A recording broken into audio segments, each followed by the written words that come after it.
Students, and welcome back for your last lecture, not the last lecture of your second year, but the last lecture of your unit 7.1, the Merchant of Venice. आज हमारा जो है वो unit ख़त्म हो जाएगा, हमारे play को हम फाइनली गुड बाय कह देंगे. So we were on the merchant of Venice. हमने डिस्कस क्या किया, हमने अभी तक उसका प्लॉट भी डिस्कस कर लिया, स्टोरी लाइन डिस्कस की हमने. उसमें हमने प्लॉट के जो डिफरेंट हमने उसकी सेपरेशन की हुई है, पार्ट्स में उसको डिवाइड किया हुआ है, उसके अकॉर्डिंग उसको देखा. फिर हमने करेक्टर्स देखे, हमने थीम देखी. नेक्स्ट जो आपके जो है वो एलिमेंट्स ऑफ ड्रामा में जो चीज़ आती है वो आपके डायलॉग्स हैं. Dialogues are not that important for you guys, क्योंकि आपके पास एक्चुअल जो प्ले है वो है तो स्टोरी के फॉर्म में, तो यहाँ पे आपको डायलॉग्स पे ज़्यादा अटेंशन पे करने की ज़रूरत नहीं है. But still let me tell you के we have a monologue in your actual play. Monologue किसका है? शाइलॉक का है, जिसमें वो अपनी हेट्रेड टूवर्ड्स एंटोनियो रिप्रेजेंट करता है. और जो है उसके अलावा आपके जो डायलॉग्स हैं वो बेसिकली डील करते हैं विद इन करेक्टर्स ही. खैर, moving forward to the next point is rhythm. Rhythm क्या था? रिदम में हमने देखा था कि अकॉर्डिंग टू एरिस्टोटल्स थ्योरी, उसमें रिदम जो है वो बेसिकली करेक्टर्स की टोन ऑफ वॉइस के थ्रू क्रिएट किया जाता है. यहाँ पे शेक्सपियर क्या करता है? शेक्सपियर रिदम क्रिएट करता है through the use of poetry and prose both in his play. अब जो वो डायलॉग्स लिखता है वो कुछ पोइट्री की फॉर्म में होते हैं और कुछ प्रोज की फॉर्म में होते हैं, कुछ वर्सेस की फॉर्म में होते हैं, कुछ सेंटेंसेस की फॉर्म में होते हैं. अब वो किस बेसिस पे जो है वो किन कैरेक्टर्स को जो है वो वर्सेस की फॉर्म में डायलॉग्स देता है और किन कैरेक्टर्स को जो है वो प्रोज की फॉर्म में देता है कि जो अनएजुकेटेड मेंबर्स होते हैं of the working class, they tend to speak in prose. और उसके कंपैरिजन में जो एजुकेटेड मेंबर्स होते हैं लाइक द मर्चेंट्स, जो नोबल क्लास है, वो जो है वो पोइट्री की फॉर्म में बोलते हैं. उससे ये रिप्रेजेंट किया जा रहा है कि वो ज़्यादा एजुकेटेड हैं, उनके पास ज़्यादा नॉलेज है, they know more how to express themselves. फिर हमारे पास जो नेक्स्ट पॉइंट आता है वो हमारे स्पेक्टिकल्स वाला था. लास्ट पॉइंट जो हमारे पास एलिमेंट्स ऑफ ड्रामा में था. स्पेक्टिकल्स में हमने देखा था कि वो सारी चीज़ें जो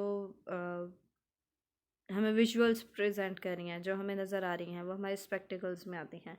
उसमें सबसे पहली चीज़ तो हमारी सेटिंग है.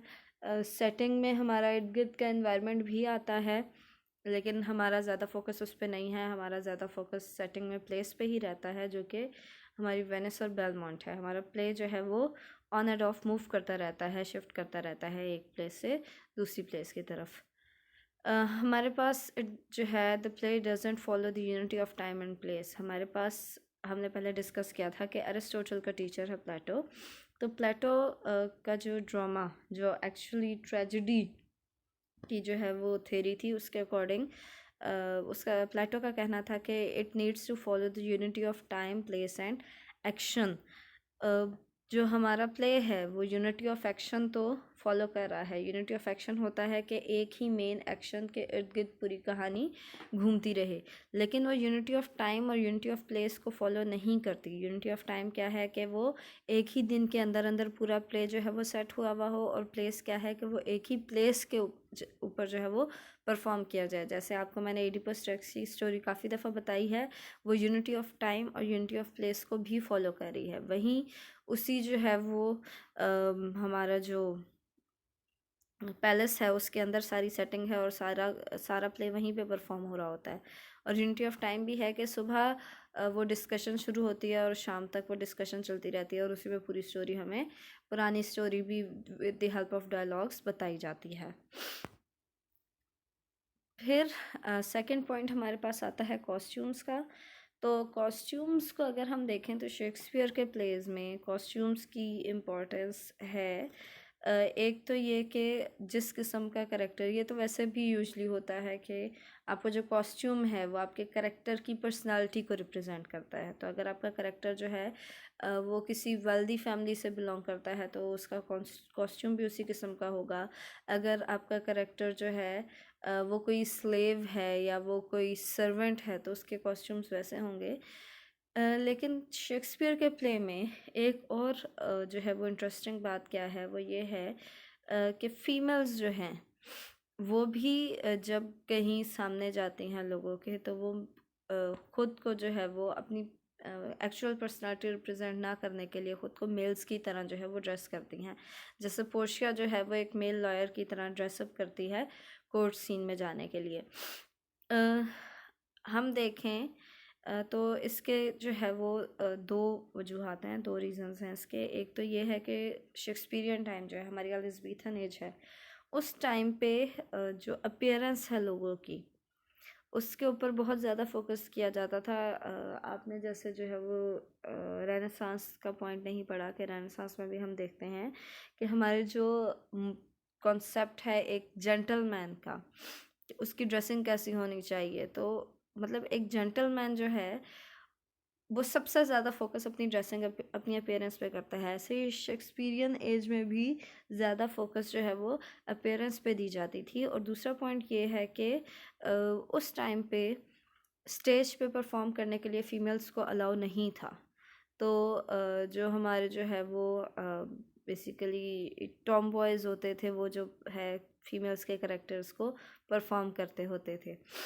तो इसलिए भी इस चीज़ को भी हाईलाइट करने के लिए जो है वो शेक्सपियर क्या करता है, वो अपनी एक फ़ीमेल कैरेक्टर को मेल्स की तरह ड्रेसअप करवाता है। अच्छा, फिर एक और इम्पॉर्टेंट पॉइंट प्ले में जो हमारे लिए डिस्कस करना ज़रूरी है वो क्या है, वो हमारे सिंबॉलिक ऑब्जेक्ट्स हैं। हमारे प्ले के अंदर कुछ ऐसी चीज़ें होती हैं, कुछ ऐसे ऑब्जेक्ट्स यूज़ किए जाते हैं जो सिंबॉलिकली कुछ और मैसेज कन्वे करना चाह रहे होते हैं। जैसे हमने कैरेक्टर्स में देखा था कि एंटोनियो और शाइलॉक के कैरेक्टर्स भी सिंबॉलिक हैं, ऐसे ही हमारे पास ऑब्जेक्ट्स भी होते हैं। ऑब्जेक्ट्स में हमारे पास दो चीज़ें हैं। एक तो वो 3 कैस्केट्स हैं जिनमें से किसी एक को सेलेक्ट करना था to win the hand of Portia. तो वो बेसिकली रिप्रेजेंट कर रहे हैं एक कॉन्टेस्ट को, एक कंपटीशन है।